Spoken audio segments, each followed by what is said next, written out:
നമസ്കാരം. ഇന്ത്യയിലെ ടെലികോം രംഗത്ത് 2024 ഒക്ടോബറിൽ സംഭവിച്ച വളർച്ചയും തളർച്ചയും വ്യക്തമാക്കിക്കൊണ്ട് ടെലികോം റെഗുലേറ്ററി അതോറിറ്റി ഓഫ് ഇന്ത്യയുടെ ഒക്ടോബറിലെ പ്രതിമാസ റിപ്പോർട്ട് എത്തിയിരിക്കുകയാണ്. ജൂലൈയിൽ നിരക്ക് വർധനവിന് ശേഷം ആരംഭിച്ച ജിയോയുടെ കഷ്ടകാലം ഒക്ടോബറിലും തുടരുന്നു എന്നാണ് ഈ റിപ്പോർട്ട് വെളിപ്പെടുത്തുന്നത്. BSNL തുടർച്ചയായ 4ാം മാസവും പുതിയ വരിക്കാരെ സ്വന്തമാക്കുന്നത് തുടരുന്നുണ്ട്. ഇത്തവണത്തെ പ്രധാന മാറ്റം എയർടെൽ പുതിയ വരിക്കാരെ സ്വന്തമാക്കാൻ തുടങ്ങിയിരിക്കുന്നു എന്നതാണ്.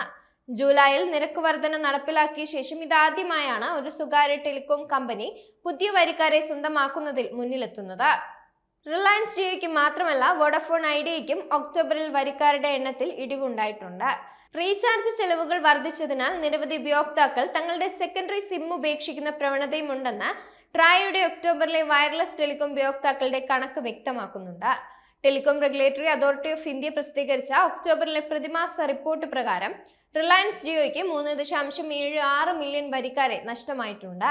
അതായത് 3,76,863 പേർ ഒക്ടോബറിൽ ജിയോ സിം ഉപേക്ഷിച്ചു.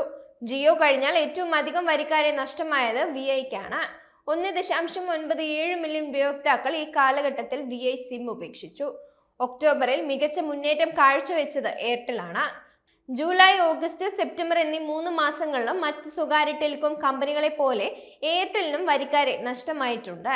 എന്നാൽ ഒക്ടോബറിൽ എയർടെൽ മികച്ച തിരിച്ചുവരവ് നടത്തിയിരുന്നു. പുതുതായി 1.92 മില്യൺ പേർ എയർടെലിലേക്ക് എത്തിയിട്ടുണ്ട്. അതേസമയം മുൻ മാസങ്ങളെ അപേക്ഷിച്ച് BSNLിലേക്ക് പുതുതായി ആളുകൾ എത്തുന്നത് ഒക്ടോബറിൽ കുറഞ്ഞിരുന്നു. എങ്കിലും തുടർച്ചയായ 4ാം മാസവും BSNL മുന്നേറ്റം കാണാനാകും. പുതുതായി 0.50 മില്യൺ പേര്, കൃത്യമായി പറഞ്ഞാൽ 5,01,224 പേർ ഒക്ടോബറിൽ BSNLിലേക്ക് എത്തി. BSNLനെ സംബന്ധിച്ചിടത്തോളം ഇത് നേട്ടമാണ്. 2024 ഒക്ടോബറിൽ സിം ഉപേക്ഷിച്ചവരുടെ എണ്ണം കൂടിയിട്ടുണ്ട്. ആകെ 3.30 ദശലക്ഷം വരിക്കാർ ഈ മാസം സിം ഉപേക്ഷിച്ചു എന്നാണ് ട്രായയുടെ കണക്ക്. അതേസമയം മൊത്തത്തിലുള്ള ഉപയോക്താക്കളുടെ എണ്ണത്തിൽ കുറവുണ്ടായെങ്കിലും ജിയോയുടെ സജീവ ഉപയോക്താക്കളുടെ എണ്ണം കൂടിയിട്ടുണ്ട്. മുൻ മാസത്തെ 444.49 ദശലക്ഷം ഉപയോക്താക്കളിൽ നിന്ന് ജിയോയുടെ VLR അല്ലെങ്കിൽ സജീവ ഉപഭോക്തൃ അടിത്തറ 2024 ഒക്ടോബറിൽ 448.33 ദശലക്ഷത്തിൽ എത്തിയിട്ടുണ്ട്. എയർടെലിന്റെ സജീവ ഉപയോക്താക്കളുടെ എണ്ണം 380.68 ദശലക്ഷത്തിൽ നിന്ന് 383.40 ദശലക്ഷമായി. VIയുടെ കാര്യമെടുത്താൽ മുൻ മാസങ്ങളിൽ സജീവ ഉപയോക്താക്കളുടെ എണ്ണം 179.52 ദശലക്ഷമായിരുന്നത് 2024 ഒക്ടോബറിൽ 178.80 ദശലക്ഷമായി കുറഞ്ഞിട്ടുണ്ട്.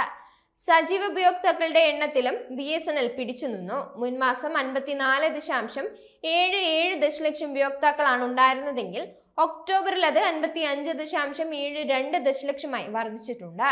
2024 ഒക്ടോബറിലെ കണക്കുകൾ പ്രകാരം റിലയൻസ് ജിയോയ്ക്കാകെ 46,19,230 വരിക്കാരാണ് ഉള്ളത്. എയർടെലിന് മൊത്തം 38,11,10,746 വരിക്കാരും VIക്ക് 21,04,77,361 വരിക്കാരും BSNLന് 9,23,96,282 വരിക്കാരുമുണ്ട്. ഇന്ത്യയിൽ ഏറ്റവും അധികം ടെലികോം വരിക്കാരുള്ള കമ്പനി എന്ന സ്ഥാനം ഇപ്പോഴും ജിയോയുടെ പക്കൽ തന്നെയാണ്.